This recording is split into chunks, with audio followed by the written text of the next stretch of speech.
باب الاذان الاذان سنة للصلوات الخمس والجمعة لا سواها للنقل المتواتر وصفة الأذان معروفة وهو كما أذن الملك النازل من السماء ولا ترجيع فيه. باب الاذان بھائی یاد رکھیے یہ لفظ اذان ہے بھائی، اذان، آذان نہیں بھائی، الف کو لمبا نہیں کرنا شروع میں. باب الاذان. اور اذان جو ہے عربی زبان میں اطلاع دینا، اطلاع دینا، اس کا کیا معنی ہے؟ اطلاع دینا. اور بعض علماء نے لکھا کہ بلند آواز کے ساتھ ابتدا دینا، اس کو اذان کہتے ہیں عربی زبان میں. جبکہ اصطلاح شریعت میں نماز کا وقت داخل ہونے پر جو اعلان کیا جاتا ہے، جو اطلاع دی جاتی ہے، مخصوص طریقے پر مخصوص الفاظ کے ساتھ، اسے اذان کہتے ہیں بھائی. سمجھ میں آیا بھائی؟ تو یہ تعریف انہوں نے دی ہوئی ہے آپ کے حاشیے میں کہ الاذان هو لغة اعلام وشرعا اعلام دخول وقت الصلاة على وجه مخصوص. نماز کے وقت کے داخل ہونے کا اعلان کرنا، اس کی اطلاع دینا مخصوص طریقے پر بھائی. تو کہتے ہیں باب الاذان، یہ باب ہے اذان کے بیان میں. الاذان سنت للصلوات الخمس، اذان جو ہے سنت ہے 5 نمازوں کے لیے، والجمعۃ، اور جمعے کے لیے. 5 نمازیں اور جو جمعہ ہے اس کے لیے اذان سنت ہے، یعنی سنت مؤکدہ ہے بھائی. لا سواہا، نہ کہ اس کے علاوہ اور نمازوں کے لیے. تو انہی کے لیے اذان دینا یہ سنت مؤکدہ ہے. باقی جو نمازیں ہیں، مثلا عیدین کی نماز ہے، صلاۃ کسوف ہے، صلاۃ خسوف ہے، نماز استسقاء ہے وغیرہ، ان کے لیے اذان مسنون نہیں بھائی، ان میں اذان نہیں ہے بھائی. ہاں یہ 5 نمازیں اور جمعے کے لیے اذان سنت مؤکدہ ہے. اور دلیل کیا ہے؟ کہتے ہیں للنقل المتواتر، بوجہ متواتر منقول ہونے کے، کہ یہ بتواتر منقول ہے، ان 5 نمازوں کے لیے اذان ہے، باقیوں کے لیے نہیں ہے بھائی. وصفت الاذان، اور اذان کی صفت یعنی اذان کا طریقہ جو ہے، معروفۃ، معلوم ہے، معروف ہے. اذان کا طریقہ معلوم ہے. وَهُوَ كَمَا أَذَّنَ الْمَلَكُ النَّازِلُ مِنَ السَّمَاءِ، اور وہ اسی طرح جس طرح اذان دی تھی اس فرشتے نے، الملک وہ فرشتہ، النازل من السماء جو آسمان سے اترا تھا. اذان کا طریقہ معروف ہے، معلوم ہے، وہ اسی طرح جس طرح کہ اذان دی تھی اس فرشتے نے جو آسمان سے اترا تھا. بھئی یاد رکھیے یہ اذان جو ہے، یہ اس کا آغاز سن 1 ہجری میں ہوا. بعضوں نے 2 ہجری لکھا، لیکن راجح قول 1 ہجری کا ہے بھئی، سن 1 ہجری میں. ابتدا کے اندر مسلمان کم تھے، اور تو الصلاۃ جامعۃ ان لفظوں کے ساتھ اعلان کر دیا جاتا. الصلاۃ جامعۃ، نماز جمع کرنے والی ہے. تو اس کے ذریعے مسلمانوں کو نماز کے وقت کی اطلاع کی جاتی تھی. سمجھ میں آیا بھائی؟ حضرت بلال رضی اللہ تعالیٰ ان لفظوں کے ساتھ اعلان فرماتے. اور پھر مسلمان آہستہ آہستہ جب زیادہ ہونے لگے تو اب ضرورت محسوس ہوئی بھئی. اب پہلے تو صرف قریب قریب تھے، اب دور والے بھی ہیں، ان کو اطلاع دینی ہے نماز وغیرہ کی. تو اس کا کیا طریقہ اختیار کیا جائے؟ حضور صلی اللہ علیہ وسلم نے صحابہ کرام رضوان اللہ تعالی علیہم اجمعین سے مشورہ کیا کہ کس طریقے سے لوگوں کو نماز کی اطلاع کی جائے. تو بعض صحابہ نے مشورہ دیا کہ آگ جلائی جائے بھائی اس کے لیے. اور اسی طرح بعضوں نے اور طریقے کہے، بعضوں نے کہا جس طرح یہ عیسائی وغیرہ کیا کرتے ہیں، وہ عبادت کے لیے وہ گھنٹا بجاتے ہیں جس سے سب کو اطلاع ہو جاتی ہے، اسی طرح گھنٹا وغیرہ بجایا جائے۔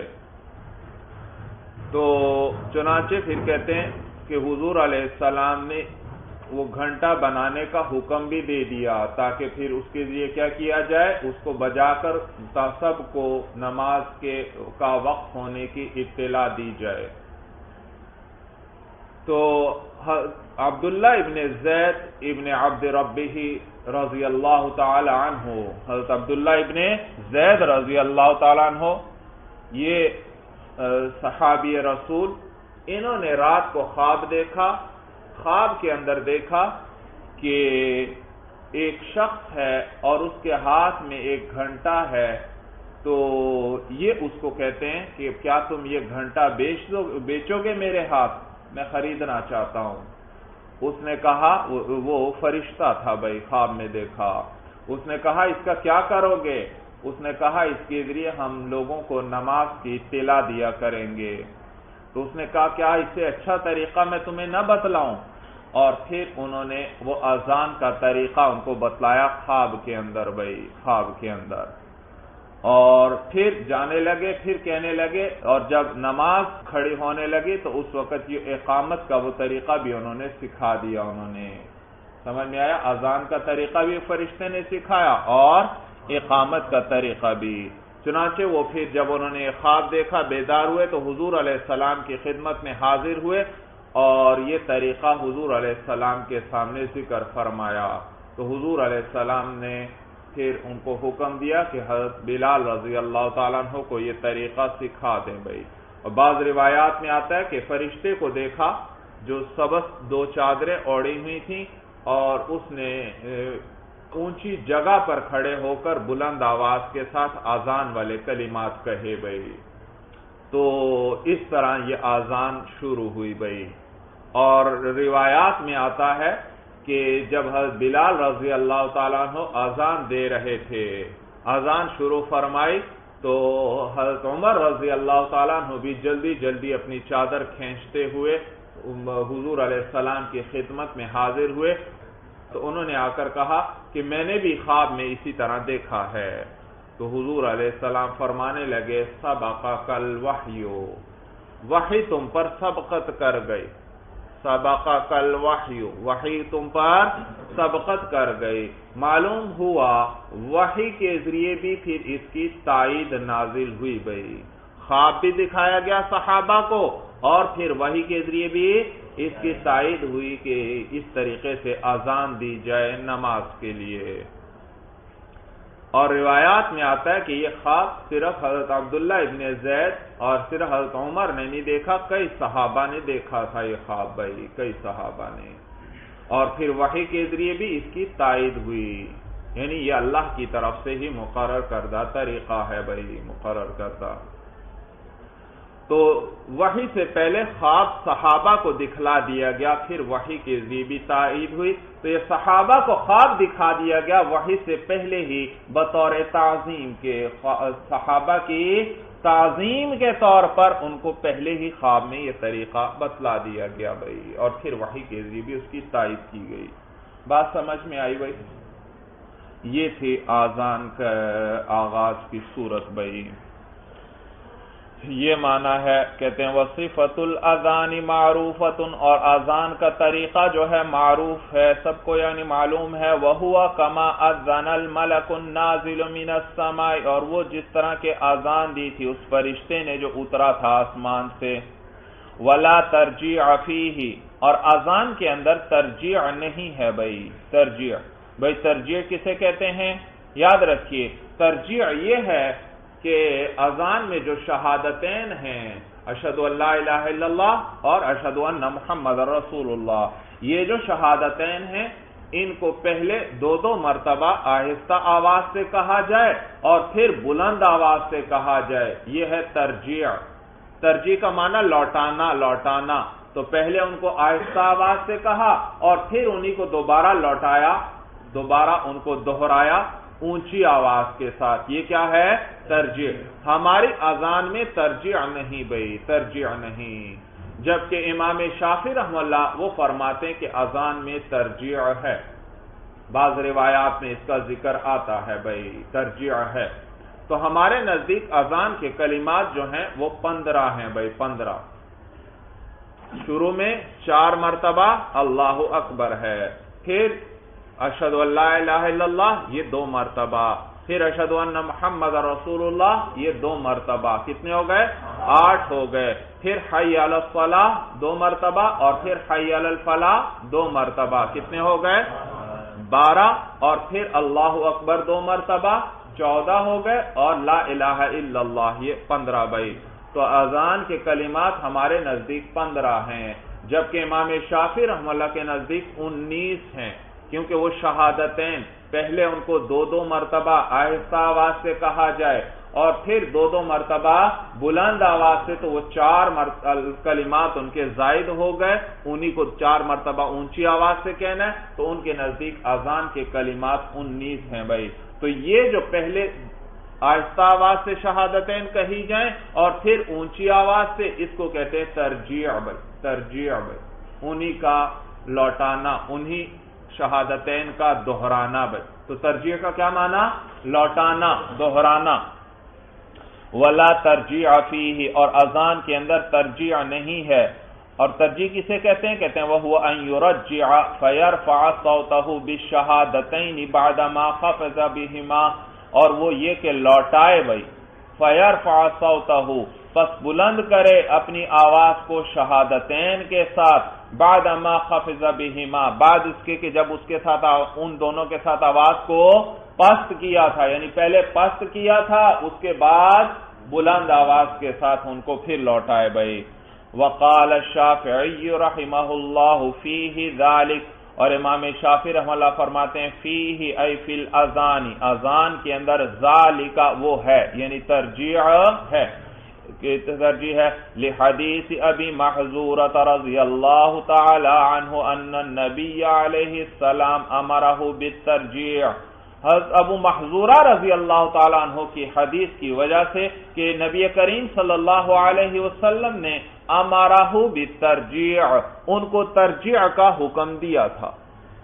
حضور صلی اللہ علیہ وسلم نے ان کو ترجیع کا حکم دیا تھا. ولنا، اور ہماری دلیل یہ کہ انہ لا ترجیع فی المشاہیر، کہ مشہور احادیث کے اندر ترجیع کا ذکر نہیں ہے. اذان کی جو مشہور احادیث ہیں ان میں ترجیع کا ذکر نہیں. وکان ما رواہ تعلیما، اور وہ حدیث جس کو انہوں نے روایت کیا ہے، یعنی کہ حضور علیہ السلام نے ان کو ترجیع کا حکم دیا تھا تعلیما، تو یہ حضور کا یہ حکم دینا بطور تعلیم کے تھا. فظنہ ترجیعا، تو حضرت ابو محذورہ رضی اللہ تعالیٰ عنہ اس کو ترجیع سمجھے. وہ کیا سمجھے؟ حضور علیہ السلام نے ان کو تعلیم دینے کے لیے یہ حکم دیا تھا، اور وہ اس کو ترجیع سمجھے کہ باقاعدہ اذان ہی اس طرح دینی ہے، حالانکہ حضور علیہ السلام ان کو بطور تعلیم کے یہ حکم فرما رہے تھے تاکہ ان کے دل میں ایمان پوری طرح اپنی جگہ بنا لے، تاکہ ان کے دل میں ایمان پوری طرح اپنی جگہ بنا لے. یہ حضرت ابو محذورہ رضی اللہ تعالیٰ عنہ یاد رکھیے، یہ مکہ والوں کے مؤذن تھے. حضور علیہ السلام نے ان کو مکہ میں مؤذن مقرر فرمایا بھائی.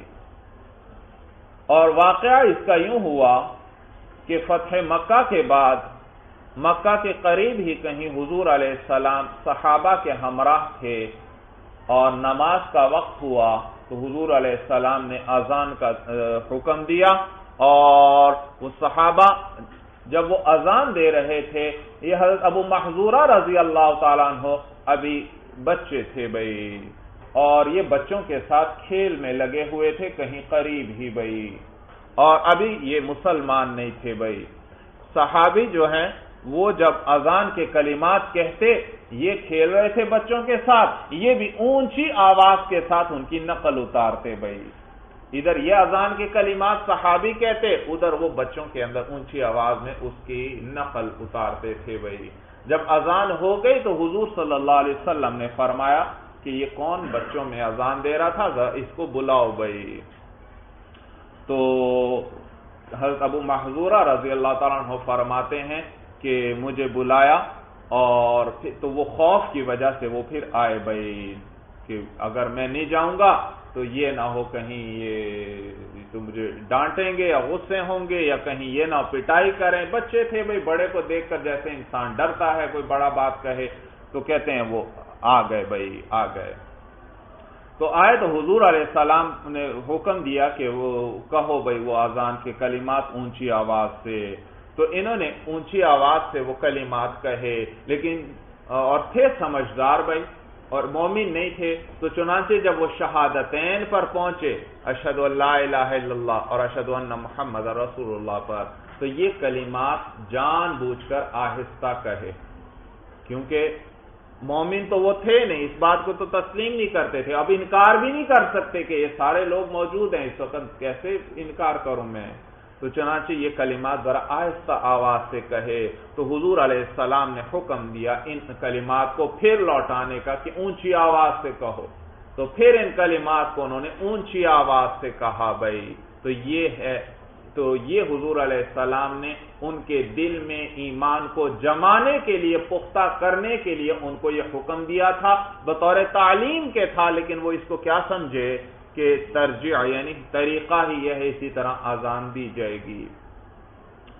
اور پھر جب انہوں نے اذان دے دی تو حضرت ابو محذورہ رضی اللہ تعالیٰ عنہ فرماتے ہیں کہ سرور کونین صلی اللہ علیہ وسلم نے میرے سر کے اگلے حصے کے جو بال ہیں ان پر ہاتھ رکھا، اور پھر اس ہاتھ کو پھیرتے ہوئے میرے چہرے پر لے آئے، میرے چہرے سے پھیرتے ہوئے میری گردن پر لے آئے، اور میری گردن سے پھیرتے ہوئے سینے تک حضور علیہ السلام کا ہاتھ پہنچ گیا۔ فرماتے ہیں کہ جب حضور علیہ السلام نے جس وقت ہاتھ نہیں رکھا تھا تو دنیا میں مجھے سب سے زیادہ نفرت اس شخص سے تھی جو میرے ساتھ کھڑا تھا، یعنی حضور علیہ السلام سے سب سے زیادہ نفرت تھی، لیکن جب حضور علیہ السلام نے میرے سر پر ہاتھ رکھا اور اسے پھیرتے ہوئے میرے سینے تک لے آئے تو حضور علیہ السلام نے بھی جو ہاتھ پھیرتے چلے گئے میرے سینے کے اندر ٹھنڈک محسوس ہونے لگی، اور حضور علیہ السلام نے بھی سینے سے ہاتھ نہیں اٹھایا تھا کہ دنیا میں سب سے بڑھ کر محبوب میری وہ شخصیت ہو گئی بھائی۔ تو یہ ابو محذورہ رضی اللہ تعالیٰ، تو یہ ان کی آواز بڑی اونچی تھی، ان کو پھر حضور علیہ السلام نے مکہ کا مؤذن مقرر فرمایا بھائی، اونچی آواز تھی۔ اور صحابہ کا عشق بھائی کیسا عجیب عشق دیا تھا اللہ نے، انسان سن کر حیران رہتا ہے، ان کی قربانیاں، ان کی زندگیاں دیکھتا ہے تو حیران رہ جاتا ہے، اور صحابہ کا ذکر بھی آ جائے تو دل کے اندر عجیب ایمانی حلاوت اور لذت محسوس ہوتی ہے بھائی۔ یہ وہ لوگ ہیں کہ جنہوں نے اپنی زندگیاں جو حضور علیہ السلام کے احکام پر چلنے میں گزار دیں، کسی مشکل کی پرواہ نہیں کی، نہ اپنے رشتہ داروں کی پرواہ کی، نہ اپنی زمین اور جائیدادوں کی پرواہ کی، نہ اپنے وطن کی پرواہ کی، بس حضور علیہ السلام کے احکام پر چلنے کے لیے یہ ہر وقت تیار رہتے تھے بھائی۔ اور حضرت ابو محذورہ رضی اللہ تعالیٰ عنہ انہوں نے سر کے اگلے حصے پر سرور کونین صلی اللہ علیہ وسلم نے اپنا ہاتھ مبارک رکھا تھا، چنانچہ حضرت ابو محذورہ نے پھر زندگی بھر سر کے اس اگلے حصے کے بال نہیں کٹوائے بھائی، کیونکہ اس پر میرے محبوب اعظم کا ہاتھ لگا ہے، ان بالوں کو پھر انہوں نے نہیں کٹوایا بھائی۔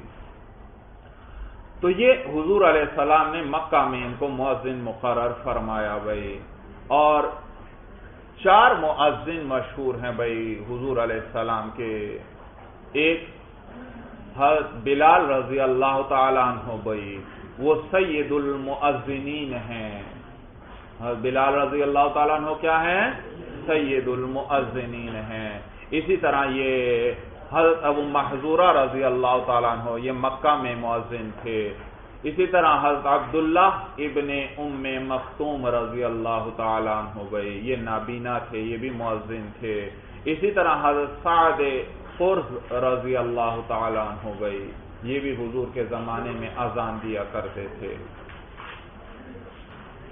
تو کہتے ہیں لحدیث ابی محذورہ رضی اللہ تعالی عنہ، حضرت ابو محذورہ رضی اللہ تعالی عنہ کی حدیث کی وجہ سے کہ ان النبی علیہ السلام امرہ بالترجیع، کہ نبی کریم صلی اللہ علیہ وسلم نے ان کو ترجیع کا حکم دیا۔ ولنا، اور ہماری دلیل یہ ہے کہ انہ لا ترجیع فی المشاہیر، کہ مشہور حدیث میں ترجیع نہیں ہے۔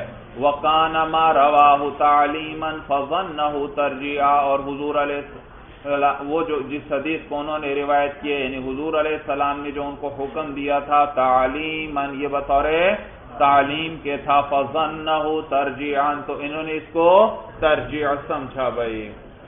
وَيَزِيدُ فِي أَذَانِ الْفَجْرِ بَعْدَ الْفَلَاحِ الصَّلَاةُ خَيْرٌ مِّنَ النَّوْمِ مرتين، اور بڑھا دے مؤذن فجر کی اذان میں بعد الفلاح، یعنی حی علی الفلاح کہنے کے بعد الصلاۃ خیر من النوم، کیا لفظ بڑھا دے؟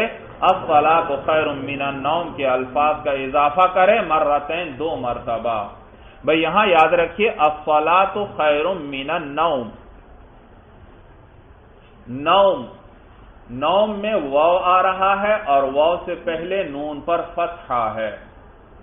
بھئی آپ نے پڑھا ہے صرف کے اندر کہ الف، واو اور یا ان کو حروف مدہ کہتے ہیں جب ان کے ماقبل کی حرکت ان کے موافق ہو، یعنی یا سے پہلے کسرہ آ جائے، واو سے پہلے ضمہ آئے اور الف سے پہلے فتحہ، الف سے تو پہلے ہوتا ہی ہمیشہ فتحہ ہے، تو بہرحال واو اور یا کے اندر بھی ان سے پہلے اگر واو سے پہلے ضمہ آئے اور یا سے پہلے کسرہ آئے تو ان کو حرف مدہ کہیں گے۔ مد کا معنی ہے کھینچنا، کیونکہ اس صورت میں یہ آواز کے کھینچنے کا فائدہ دیں گے۔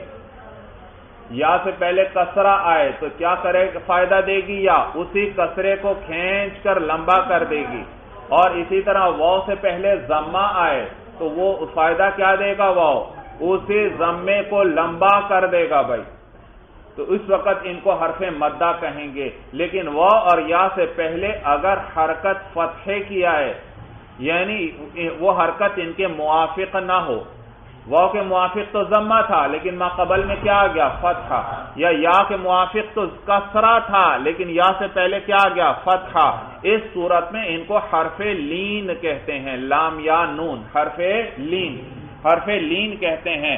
اب یہ حرف مدہ نہیں، اب یہ آواز کو لمبا کرنے کا فائدہ نہیں دیں گے، لہذا الصلاۃ خیر من النوم، دیکھیے واو سے پہلے نون پر فتح آیا تو لہذا یہ واو حرف لین ہے، حرف مدہ نہیں، لہذا یہاں یہ آواز کو لمبا کرنے کا فائدہ نہیں دے گا، یہاں آواز لمبی نہیں کی جائے گی، آواز لمبی۔ ہاں بعض لوگ اذان دیتے ہیں وہ کیا کرتے ہیں؟ اس نوم کو بھی نوم خوب لمبا کر کے کھینچ دیتے ہیں، حالانکہ یہاں تو واو حرف مدہ ہے ہی نہیں۔ ہاں عرب کی اذان سنیں آپ، اس میں آپ دیکھیں گے کہ یہ نوم کے لفظ کو بڑا ہی مختصر پڑھتے ہیں، الصلاۃ خیر من النوم، باقی الفاظ کو لمبا کریں گے جہاں مد آ رہا ہے، لیکن نوم کا لفظ بڑا ہی مختصر سا، ذرا بھی اس میں مد نہیں کریں گے، اور یہ ہے صحیح طریقہ بھائی۔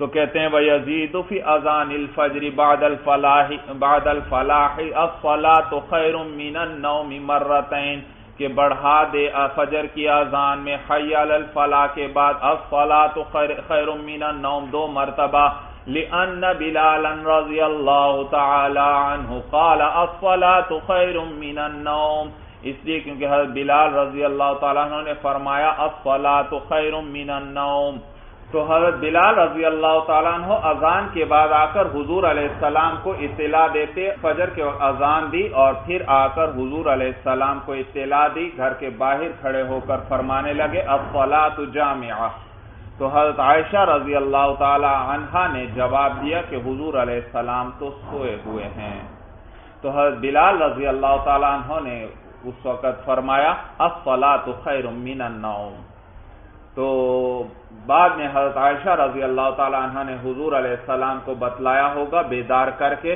تو حضور علیہ السلام پھر حضرت بلال سے فرمانے لگے کہ اے بلال یہ کتنے اچھے کلمات ہیں، ایسا کرو ان کو اپنی اذان میں داخل کر دو۔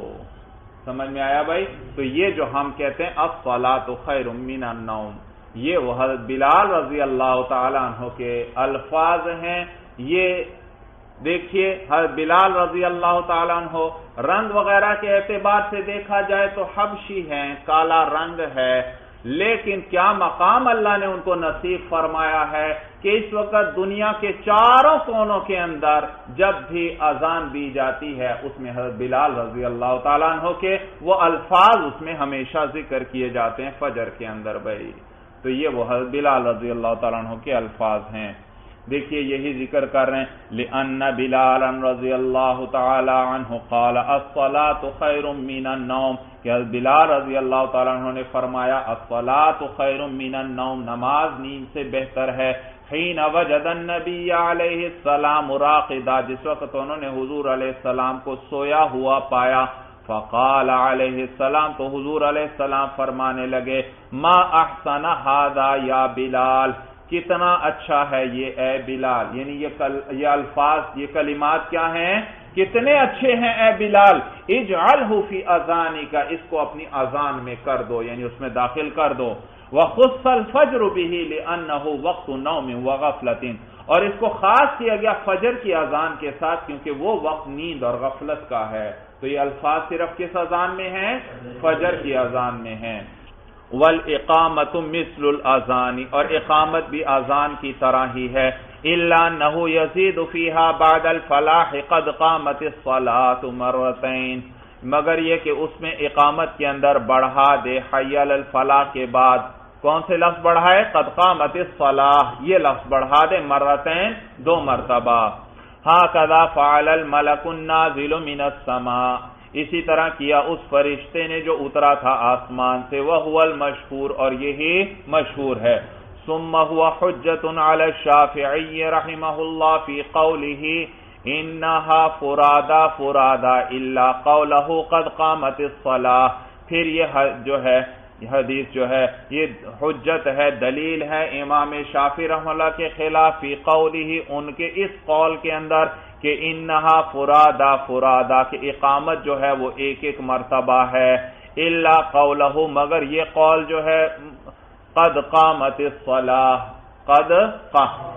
بھائی دیکھیے ہمارے نزدیک میں نے ابھی ذکر کر دیا اذان کے کلمات 15 ہیں، اور امام شافعی رحمہ اللہ کے نزدیک اس میں ترجیع بھی ہے، تو ان کے نزدیک 19 الفاظ ہیں، 19 کلمات ہیں۔ اسی طرح اقامت کے اندر بھی وہ اختلاف کرتے ہیں، وہ فرماتے ہیں اقامت کے اندر کلمات ایک ایک دفعہ ذکر ہوں گے، کتنی مرتبہ؟ ایک، ہاں شروع میں اللہ اکبر وہ پہلے 4 دفعہ تھا، اب کتنی دفعہ ہوگا؟ 2 دفعہ، اور پھر اس کے بعد اشہد ان لا الہ الا اللہ 1 مرتبہ، اشہد ان محمد رسول اللہ 1 مرتبہ، حی علی الصلاۃ 1 مرتبہ، حی علی الفلاح 1 مرتبہ، ہاں قد قامت الصلاۃ یہ 2 مرتبہ ہوگا، اور پھر اس کے بعد اللہ اکبر اور لا الہ الا اللہ۔ بھائی تو یہ کتنے کلمات ہوئے؟ 11 کلمات ہوئے۔ امام شافعی رحمہ اللہ کے نزدیک اقامت کے 11 کلمات ہیں، جبکہ ہمارے نزدیک اقامت کے وہی اذان والے 15 کلمات بھی اور 2 مرتبہ قد قامت الصلاۃ کا اضافہ بھی بیچ میں ہو گیا، کتنے ہو گئے؟ 17۔ تو ہمارے نزدیک اقامت کے کلمات ہیں 17، اور امام شافعی رحمہ اللہ کے نزدیک ہیں 11 ہیں۔ بھائی وَيَتَرَسَّلُ فِي الْأَذَانِ وَيَحْضُرُ فِي الْإِقَامَةِ، اور ترسل کرے اذان میں اور حضر کرے اقامت میں۔ ترسل کا معنی ہے ٹھہر ٹھہر کر کہنا بھائی، یعنی الگ الگ ایک ایک کلمے کو دوسرے سے الگ الگ کہنا، اور حضر کہتے ہیں جلدی جلدی کہنا، جیسے اقامت میں آپ دیکھتے ہیں کہ جلدی جلدی الفاظ کہے جاتے ہیں، یعنی ملا کر، درمیان میں وقف نہیں کیا جاتا۔ بھائی صورت سمجھ میں آ گئی؟ تو ترسل کا معنی ٹھہر ٹھہر کر، یعنی سکتہ کر کے، رک کر ایک کلمے کو دوسرے کلمے سے الگ کرتے ہوئے، جبکہ اقامت میں حضر ہوگا، جلدی جلدی کہی جائے گی۔ کہتے ہیں وَيَتَرَسَّلُ فِي الْأَذَانِ اور ترسل کرے اذان میں، وَيَحْضُرُ فِي الْإِقَامَةِ اور حضر کرے اقامت میں، لِقَوْلِهِ علیہ السلام بوجہ حضور علیہ السلام کے قول کے اذا اذنت فترسل واذا اقمت فاحضر، جب تو اذان دے تو ترسل کر یعنی ٹھہر ٹھہر کر کلمات کہو، واذا اقمت فاحضر اور جب تو اقامت کہے تو حضر کر یعنی جلدی جلدی کہہ ملا کر۔ وَهَذَا بَيَانُ الْاِسْتِحْبَابِ اور یہ استحباب کا بیان ہے، یعنی اذان میں جو ترسل ہے اور اقامت میں جو حضر ہے یہ کیا ہے؟ یہ مستحب ہے بھائی۔ تو یہ جو حدیث میں آیا یہ استحباب بیان ہو رہا ہے، یہ وجوب کے لیے نہیں ہے بھائی، امر بھائی۔ وَيَسْتَقْبِلُ بِهِمَا الْقِبْلَةَ اور استقبال کریں ان دونوں کے اندر قبلے کا، یعنی قبلہ رخ ہو اذان میں بھی اور اقامت میں بھی، ان دونوں کے اندر۔ لِأَنَّ النَّازِلَ مِنَ السَّمَاءِ أَذَّنَ مُسْتَقْبِلَ الْقِبْلَةِ اس لیے کیونکہ وہ فرشتہ جو اترا تھا آسمان سے اس نے اذان دی تھی، کس طرف رخ کر کے؟ قبلے کی طرف رخ کر کے۔ وَلَوْ تَرَكَ الْاِسْتِقْبَالَ جَازَ اور اگر استقبال قبلہ کو چھوڑ دیا یعنی قبلے کی طرف رخ نہ کیا، جاز پھر بھی جائز ہے، لِحُصُولِ الْمَقْصُودِ کیونکہ مقصود حاصل ہو گیا۔ اذان کے اندر کس طرف رخ کرے؟ قبلے کی طرف رخ کرے، لیکن اگر قبلے کی طرف رخ نہ کرے تو پھر بھی جائز ہے کیونکہ مقصد حاصل ہو گیا، کیونکہ اذان کا مقصد کیا ہے؟ لوگوں کو نماز کے وقت کی اطلاع دینا مقصد ہے، وہ حاصل ہو گیا۔ لیکن جائز تو ہے وَيُكْرَهُ لِمُخَالَفَةِ السُنَّةِ اور مکروہ ہے سنت کی مخالفت کی وجہ سے، کیونکہ مسنون طریقہ کیا ہے کہ قبلہ رخ ہو کر اذان دی جائے۔ وَيُحَوِّلُ وَجْهَهُ لِلصَّلَاةِ وَالْفَلَاحِ يَمْنَةً وَيَسْرَةً اور پھیرے اپنے چہرے کو لِلصَّلَاةِ حَيَّ عَلَى الصَّلَاةِ کے لیے، وَالْفَلَاحِ اور حَيَّ عَلَى الْفَلَاحِ کے لیے، اس میں وہ اذان دینے والا اپنے چہرے کو پھیرے یمنۃ ویسرۃ دائیں طرف اور بائیں طرف بھائی، دائیں طرف اور یعنی حی علی الصلاۃ جب کہنے لگے تو چہرہ دائیں طرف پھیرے بھائی، ہاں قدموں کو نہیں پھیرنا، قدم اسی جگہ پر رہیں، سینہ بھی اسی طرح قبلہ رخ رہے، صرف کس کو پھیرنا ہے؟ چہرے کو پھیرنا ہے، حی علی الصلاۃ حی علی الصلاۃ کہتے ہوئے دائیں طرف، اور حی علی الفلاح حی علی الفلاح کہتے ہوئے چہرے کو بائیں طرف پھیرنا ہے۔ یہ معنی ہے وَيُحَوِّلُ وَجْهَهُ لِلصَّلَاةِ وَالْفَلَاحِ يَمْنَةً وَيَسْرَةً اور پھیرے اپنے چہرے کو صلاۃ اور فلاح کے لیے دائیں طرف اور بائیں طرف، لِأَنَّهُ خِطَابٌ لِلْقَوْمِ فَيُوَاجِهُهُمْ بھئی کیوں یہ دائیں اور بائیں کیوں چہرے کو پھیرے گا؟ کہتے ہیں لِأَنَّهُ خِطَابٌ لِلْقَوْمِ کیونکہ یہ خطاب ہے قوم کو، لوگوں کو خطاب ہے، حی علی الصلاۃ جلدی آؤ نماز کی طرف، حی علی الفلاح جلدی آؤ فلاح کی طرف، بھلائی کی طرف بھائی۔ تو دیکھیے تو یہ اب خطاب ہو رہا ہے جلدی آؤ، لوگوں کو خطاب کیا جا رہا ہے، تو لہذا اس میں فیواجہہم ان کی مواجہت کرے یعنی ان کا سامنا کرے۔ سمجھ میں آیا بھائی؟ مواجہت کسے کہتے ہیں؟ کسی کا سامنا کرنا، کسی کے بالمقابل ہونا، اس کے سامنے ہونا، تو اس میں بھی اسی وجہ سے یہ کلمات کہتے ہوئے ان لوگوں کی طرف متوجہ ہو، اپنا چہرہ ان کی طرف پھیر دے۔ وَإِنِ اسْتَدَارَ فِي صَوْمَعَتِهِ فَحَسَنٌ اور اگر یہ گھوم گیا، استدارہ کا معنی گھوم جانا، اور اگر وہ اذان دینے والا گھوم جائے فی صومعتہ، صومعہ وہ اذان کے لیے جو اونچی جگہ بنائی جاتی ہے وہ ہے صومعہ۔ اصل میں صومعہ جو ہے وہ یاد رکھیے عیسائیوں کے عبادت خانے کو کہتے تھے، لیکن اسی طرح یہ لفظ کس کے لیے استعمال ہونے لگا؟ جو اذان کے لیے اونچی جگہ جو بنائی جاتی اس کو بھی کیا کہتے ہیں؟ صومعہ۔ بعضوں نے اس کا ترجمہ مینار کے ساتھ کیا، بہرحال جو بھی جگہ ہو جو اذان کے لیے بنائی گئی ہے تو وہ صومعہ ہے بھائی، صومعہ۔ اور اگر وہ گھوم گیا اپنے صومعہ کے اندر فحسن تو یہ اچھا ہے۔ بھائی دیکھیے یاد رکھیے جو اذان ہے یہ مسجد سے باہر کہی جاتی ہے اور بلند جگہ پر، تاکہ لوگوں تک سب تک آواز پہنچ جائے۔ اب تو سپیکر آ گئے، اب تو بلند جگہ کی ضرورت نہ رہی، لیکن پہلے کیا کیا جاتا تھا، اونچی جگہ پر کھڑے ہو کر مسجد سے باہر اور اونچی جگہ پر کھڑے ہو کر اذان دی جاتی تھی، تاکہ دور تک آواز پہنچے بھائی، جو دور رہتے ہیں ان کو بھی پتہ چل جائے، وہ بھی نماز کے لیے پہنچ جائیں بھائی۔ تو اب تو سپیکر وغیرہ کی وجہ سے اس کی ضرورت نہ رہی کہ اونچی جگہ پر دی جائے۔ ہاں البتہ یہ ہے مسجد سے باہر اذان دی جائے گی بھائی، سمجھ میں آیا بھائی، باہر دی جاتی ہے اذان، اور اقامت وہ تو نماز کھڑی ہونے لگی ہے، صف کے اندر کھڑے ہو کر مسجد کے اندر ہی ہوگی۔ اب جو اونچی جگہ بنائی جاتی تھی اس کو کیا کہتے ہیں، صومعہ، اور اس میں وہ مینار کی سی شکل ہوتی اور اس میں کھڑکیاں، اوپر گنبد سا بنا ہوتا اور ارد گرد کیا ہوتی، کھڑکیاں وغیرہ ہوتی۔ تو اگر یہ اپنی جگہ پر کھڑے ہو کر حی علی الصلاۃ کہتے ہوئے دائیں طرف رخ کرتا ہے اور کھڑکی سامنے ہے اس کے، پھر تو اپنی جگہ سے ہلنے کی ضرورت نہیں، سینہ پھیرنے کی ضرورت نہیں، کیونکہ اسی طرح آواز دائیں طرف والوں کو جا رہی ہے۔ اور حی علی الفلاح کہتے ہوئے بائیں طرف رخ کرتا ہے اور کھڑکی سامنے ہی ہے، اس کی طرف رخ ہو جاتا ہے، آواز دور تک جا رہی ہے۔ سمجھ میں آیا؟ تو اس صورت میں تو ہلنے کی ضرورت نہیں، لیکن اگر کچھ اس طرح بنا ہوا ہے کہ کھڑکی قریب نہیں ہے، ذرا فاصلے پر ہے، اب تھوڑے سے فاصلے پر ہے، کچھ تھوڑی سی کھلی جگہ ہے، اب اگر رخ بھی پھیرے گا تو بھی آواز پھر دور تک نہیں جائے گی بھائی، سمجھ میں آیا؟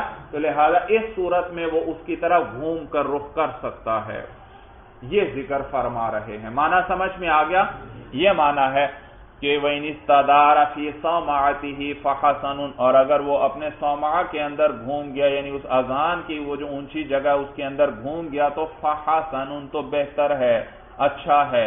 وَمُرَادُهُ، مراد یہ ہے صاحب کتاب کی کہ اِذَا لَمْ يَسْتَطِعْ تَحَوُّلَ الْوَجْهِ يَمِينًا وَشِمَالًا، کہ جب وہ اذان دینے والا استطاعت نہیں رکھتا کہ وہ پھیرے اپنے چہرے کو دائیں اور بائیں، یعنی دائیں اور بائیں پھیرنے کی جب استطاعت نہیں رکھتا، پھر اس وقت کیا کرے، اس کھڑکی کی طرف بھی رخ کر سکتا ہے۔ کھڑکی مثلا کندھے کے ذرا پیچھے کو ہے تھوڑی سی، اب صرف چہرہ پھیرنے سے تو اس کے سامنے نہیں ہوتا، تو اس کے سامنے مع ثبات قدمیہ مکانہما، ثبات کا معنی جمے رہنا، ثبات قدمیہ اپنے دونوں قدموں کے جمے ہوتے ہوئے، مکانہما ان کی جگہ پر، دونوں قدم اب اس جگہ پر جمے ہوئے ہوں، اس حالت میں وہ دائیں اور بائیں چہرے کو پھیرنے کی استطاعت نہیں رکھتا، تو پھر یہ مراد ہے بھائی۔ معنی سمجھ میں آیا بھائی؟ کما ہوا سنت، جیسے کہ یہ سنت ہے بھائی، یعنی اپنے قدموں کو اسی جگہ رکھے اور صرف چہرے کو، سنت تو یہ ہے قدم وہیں جمع ہونے چاہیے، سینہ سیدھا ہی رہنا چاہیے، صرف کس کو پھیرنا چاہیے، چہرے کو پھیرنا چاہیے، لیکن یہاں پر اب وہ استطاعت ہی نہیں رکھتا، وہ صومعہ ہی کچھ اس قسم کا بنا ہوا ہے کہ اس کو کیا کرنا پڑے گا، کچھ نہ کچھ گھوم کر اس کے سامنے آنا پڑے گا جو کھڑکی بنی ہوئی ہے دائیں اور بائیں، تو پھر اس صورت میں ان کے سامنے آ کر کہہ سکتا ہے، کیونکہ مقصد لوگوں کو اطلاع دینا ہے اور اس کے اندر زیادہ پھر دور تک آواز جائے گی بھائی۔ صورت سمجھ میں آ گئی؟ بِأَنْ كَانَتِ الصَّوْمَعَةُ مُتَّسِعَةً، بائیں طور کے وہ صومعہ جو ہے متسعۃ تھوڑا کھلا ہے، وسیع ہے، تو پھر اس صورت میں یہ حکم ہے۔ فَأَمَّا مِنْ غَيْرِ حَاجَةٍ فَلَا، اور باقی بغیر ضرورت کے پھر یعنی صومعے کے اندر گھومنا، تو کہتے ہیں فلا، پھر یہ اچھا نہیں ہے بھائی۔ معنی اچھی طرح سمجھ میں آ گیا؟ والافضل للمؤذن ان يجعل اصبعيه في اذنيه، اور افضل مؤذن کے لیے یہ ہے کہ وہ کر دے اپنی دونوں انگلیاں فی اذنيه، اپنے دونوں کانوں میں۔ بھئی یہ جو شہادتین کی دو انگلیاں ہیں، یہ شہادت کی، تو یہ اس کو دونوں کانوں میں ڈال کر پھر اذان دی جائے بھائی، سمجھ میں آیا؟ اور بذالک امر النبی علیہ السلام بلالا، اور اسی کے ساتھ یہی حکم دیا تھا حضور علیہ السلام نے حضرت بلال رضی اللہ تعالیٰ عنہ کو، وَلِأَنَّهُ أَبْلَغُ فِي الْإِعْلَامِ، اور اس لیے کیونکہ یہ زیادہ بلیغ ہے اعلان کے اندر، اس میں زیادہ مبالغہ ہوگا اعلان کے اندر، یعنی آواز خوب اونچی ہوگی۔ حضور علیہ السلام نے بھی حدیث میں آتا ہے کہ حضرت بلال رضی اللہ تعالیٰ عنہ کو حکم دیا کہ انگلیاں کانوں میں ڈال لو، اس سے آواز اونچی ہوگی، اس سے کیا ہوگی؟ آواز اونچی ہوگی۔ وَإِن لَّمْ يَفْعَلْ فَحَسَنٌ، اور اگر ایسا نہ کرے فَحَسَنٌ، تو بھی اذان کیا ہے؟ اچھی ہے، لِأَنَّهَا لَيْسَتْ بِسُنَّةٍ أَصْلِيَّةٍ، اس لیے کیونکہ یہ سنت اصلیہ نہیں، یہ کوئی شرعی حکم نہیں دیا حضور علیہ السلام نے کہ کانوں میں کیا کر لے؟ انگلیاں ڈال لے، بلکہ خود اس کی وجہ بھی حضور نے آگے ذکر فرما دی کہ اس کی وجہ سے آواز کیا ہو جائے گی؟ اونچی ہو جائے گی۔ معلوم ہوا یہ صرف آواز کو اونچا کرنے کے لیے حضور علیہ السلام نے حکم دیا تھا، تو لہٰذا افضل تو ہے یہی ہے کہ اسی طرح دی جائے اذان جس طرح حضور علیہ السلام نے حکم دیا تھا، لیکن اگر اس کو چھوڑ بھی دیا تو بھی درست ہے۔ وَالتَّصْوِيبُ فِي الْفَجْرِ حَيَّ عَلَى الصَّلَاةِ حَيَّ عَلَى الْفَلَاحِ مَرَّتَيْن بَيْنَ الْأَذَانِ وَالْإِقَامَةِ حَسَنٌ، اور تصویب کرنا فجر کے اندر کس کے ساتھ؟ حی علی الصلاح، حی علی الفلاح کے ساتھ، مرتين، 2 مرتبہ، بین الاذان والاقامت، اذان اور اقامت کے درمیان، حسن، یہ بہتر ہے بھائی، بہتر ہے۔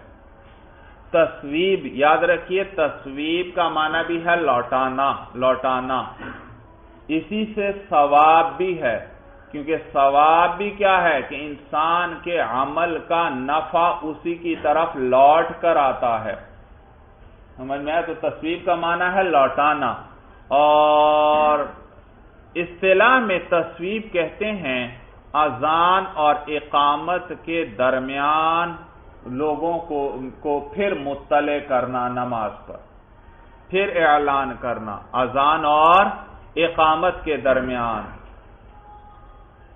سمجھ میں آیا بھائی؟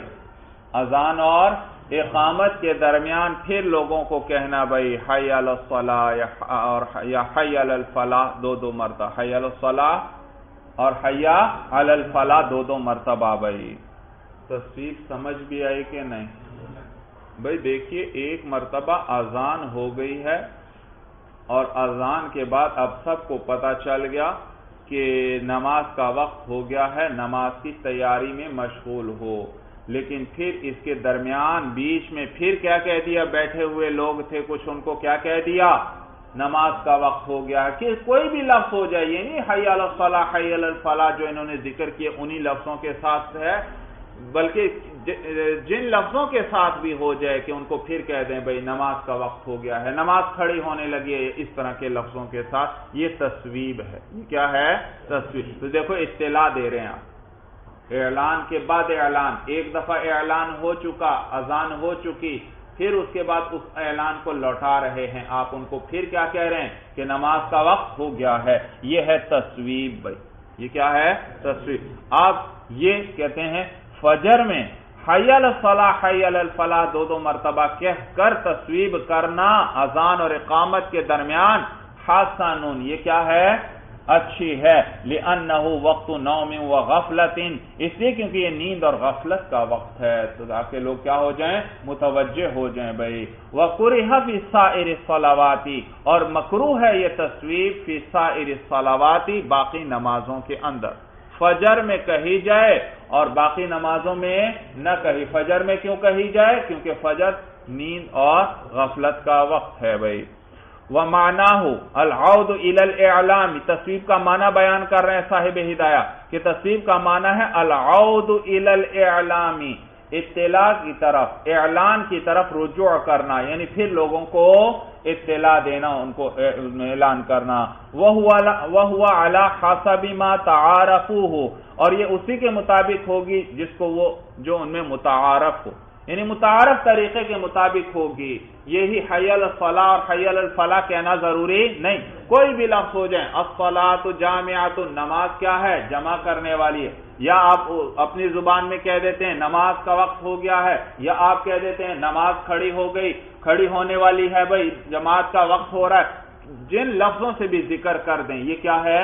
تصویب ہے، تصویب ہے. اسی لیے کہا وَهُوَ عَلَى حَسَبِ مَا تَعَارَفُوهُ، یہ اسی کے مطابق جیسے کہ ان میں لوگوں میں متعارف ہو اسی کے مطابق ہوگی، جس طرح بھی ہو، چاہے عربی میں ہو چاہے اپنی زبان میں ہو. وَهَذَا تَصْوِيبٌ أَحْدَثَهُ عُلَمَاءُ الْكُوفَةِ بَعْدَ عَهْدِ الصَّحَابَةِ. اور یہ جو تصویب ہے یعنی اذان اور اقامت کے درمیان جو اعلان کیا جاتا، اطلاع دی جاتی لوگوں کو، کہا جاتا احدثہ علماء الکوفہ، اس کو ایجاد کیا تھا کوفہ کے علماء نے، بعد عہد الصحابہ، صحابہ کے زمانے کے بعد، لتغیر احوال الناس، لوگوں کے احوال بدل جانے کی وجہ سے. کیونکہ صحابہ کے بعد اور بہت سے لوگ اسلام کے اندر داخل ہوئے بھائی، اور زمانہ آہستہ آہستہ نبی کریم صلی اللہ علیہ وسلم کے زمانے سے وقت دور ہوتا چلا جا رہا ہے، تو دین کے اندر تھوڑی تھوڑی کچھ سستی پیدا ہونا شروع ہوئی. تو انہوں نے کیا کیا؟ اس تصویب کو ایجاد کیا تاکہ لوگوں کو پھر اطلاع کر دی جائے اذان اور اقامت کے درمیان کہ نماز کا وقت ہو رہا ہے. یہ معنی ہے وَهَذَا تصویب، کہ اس کو ایجاد کیا تھا کوفہ کے علماء نے بعد عہد صحابہ، صحابہ کے زمانے کے بعد، لتغیر احوال الناس، لوگوں کے احوال بدل جانے کی وجہ سے کہ لوگوں میں کیا آ گئی تھی؟ کچھ سستی. وَخَصُّ الْفَجْرَ بِهِ لِمَا ذَكَرْنَا، اور خاص کیا اس کو فجر کے ساتھ ہی کہ اسی میں تصویب کرتے، لما ذکرنا، اس وجہ سے جو ہم نے ذکر کر دی، کیونکہ یہ وقت کیا ہے؟ نیند اور غفلت والا ہے. والمتاخرون استحسنوه في الصلوات كلها، اور متاخرین جو ہیں انہوں نے اس کو پسند کیا ہے تمام نمازوں میں، کہ تمام نمازوں میں تصویب کی جا سکتی ہے، بہتر ہے. کیوں؟ کہتے ہیں لظہور التوانی فی الامور الدینیہ، توانی کہتے ہیں سستی کو، سستی ظاہر ہو جانے کی وجہ سے امور دینیہ کے اندر، امور دینیہ میں کیا آ گئی ہے؟ لوگوں کے اندر سستی آ گئی ہے، تو اس لیے بہتر ہے ہر نماز میں کے لیے تصویب جائز ہے، یعنی اذان اور اقامت کے درمیان. وقال ابو یوسف رحمہ اللہ، اور امام ابو یوسف رحمہ اللہ فرماتے ہیں لا ارى بأسا ان يقول المؤذن للامیر فی الصلوات کلها، لا ارى باسن، میں کوئی حرج نہیں دیکھتا اس بات میں، ان یقول المؤذن، کہ مؤذن یہ کہے للامیر، امیر سے، امیر جو ہے جو حاکم ہے اس سے مؤذن یہ کہے فی الصلوات کلها، تمام نمازوں میں، تو یہ کہنے میں کوئی حرج نہیں دیکھتا، یہ کہنے میں کوئی حرج نہیں. کہہ سکتا ہے، کیا کہہ سکتا ہے؟ یہ السلام علیکہ ایھا الامیر ورحمۃ اللہ وبرکاتہ، حی علی الصلاح، حی علی الفلاح، الصلاح یرحمک اللہ، یعنی ان لفظوں کے ساتھ تصویب کرے. پہلے جا کر کیا کر دے؟ امیر کو جا کر سلام کر دیتا ہے، اور پھر کہتا ہے حی علی الصلاح، حی علی الفلاح، الصلاح یرحمک اللہ، اللہ آپ پر رحم فرمائے. تو یہ کہنے میں امیر کو، حاکم کو یہ کہنے میں کوئی حرج نہیں. واستبعدہ محمد رحمہ اللہ، اور اس کو بعید سمجھا ہے امام محمد رحمہ اللہ نے، لأن الناس سواسیۃ فی امر الجماعت، وہ اس لیے کیونکہ وہ فرماتے ہیں کہ تمام لوگ جو ہیں برابر ہیں جماعت کے معاملے میں، تمام لوگ جماعت کے معاملے میں برابر ہیں. یہاں کسی امیر اور غیر امیر یعنی حاکم اور غیر حاکم کے اندر کوئی فرق نہیں ہے، لہذا ان کے لیے جیسے عام لوگوں کے لیے تصویب صحیح نہیں، تو اس حاکم کے لیے بھی تصویب صحیح نہیں ہے بھائی. وابو یوسف رحمہ اللہ خصهم بذالک، اور امام ابو یوسف رحمہ اللہ نے یہ جو امیر ہیں جو حاکم ہیں ان کی تخصیص کی ہے اس کے ساتھ. کیوں؟ لزیادت اشتغالہم بامور المسلمین، بوجہ ان کے زیادہ مشغول ہونے کے مسلمانوں کے معاملات میں، کیونکہ یہ لوگ جو ہیں حاکم ہے جیسے وہ کس کے امور میں زیادہ مشغول ہے؟ مسلمانوں کے امور میں مشغول ہے. ایک آدمی آئے گا اپنا مقدمہ لے کر، کبھی دوسرا آدمی آئے گا اپنا مسئلہ لے کر، تو یہ لوگ چونکہ ہر وقت مسلمانوں کے کاموں میں مشغول رہتے ہیں، ان کی مشغولیت زیادہ ہے، لہذا ان کے لیے تصویب کرنے میں کوئی حرج نہیں ہے بھائی، تصویب میں کوئی۔ تو کہتے ہیں لزیادت اشتغالہم بامور المسلمین، بوجہ ان کے زیادہ مشغول ہونے مسلمانوں کے معاملات میں، کہ لا تفوتہم الجماعت، تاکہ کہیں ان سے جماعت رہ نہ جائے، اس لیے تصویب ان کو کرنا درست ہے۔ وعلی ھذا القاضی والمفتی، اور اسی پر ہے قاضی بھی اور مفتی بھی، یعنی ان کے لیے بھی تصویب کرنا درست ہے بھائی، تصویب کرنا درست ہے بھائی۔ تو امام ابو یوسف رحمہ اللہ فرماتے ہیں کہ تصویب درست ہے قاضی، مفتی کے لیے اور حاکم وغیرہ کے لیے، وجہ یہ کہ یہ لوگ بھی لوگوں کے معاملات میں مشغول رہتے ہیں ہر وقت، تو ان کے لیے تصویب کرنے میں کوئی حرج نہیں، تاکہ کہیں ان کی جماعت نہ رہ جائے بھائی، مشغولیت کی وجہ سے پتہ ہی نہ چلے، اور مشغولیت بھی کوئی اپنی مشغولیت نہیں ہے، بلکہ کیا مشغولیت ہے؟ مسلمانوں کے معاملات میں ہی مشغولیت ہے، لہذا ان کو تصویب کرنے میں کوئی حرج نہیں۔ جبکہ استبعدہ محمد رحمہ اللہ، امام محمد رحمہ اللہ نے اس کو بعید سمجھا ہے، بعید سمجھا ہے یعنی اس کو رد کیا ہے، اس کو رد کیا ہے کہ سارے لوگ جماعت کے معاملے میں برابر ہیں، چاہے حاکم ہو چاہے غیر حاکم۔ لیکن بہرحال یاد رکھیے بھائی، فتویٰ اسی پر ہے کہ متاخرین کے نزدیک تصویب جائز ہے بھائی، تصویب کیا ہے؟ جائز ہے بھائی، جائز ہے، کیونکہ امور دینیہ کے اندر سستی آ گئی ہے، تو لہٰذا اگر اذان اور اقامت کے درمیان کسی کو نماز کی طرف متوجہ کیا جائے تو یہ تصویب ہے اور یہ مستحسن ہے، پسندیدہ ہے بھائی۔ بات سمجھ میں آ گئی بھائی؟ چلیے بس بھائی، ھذا ھو المرام، اللہ اعلم بحقیقت الکلام۔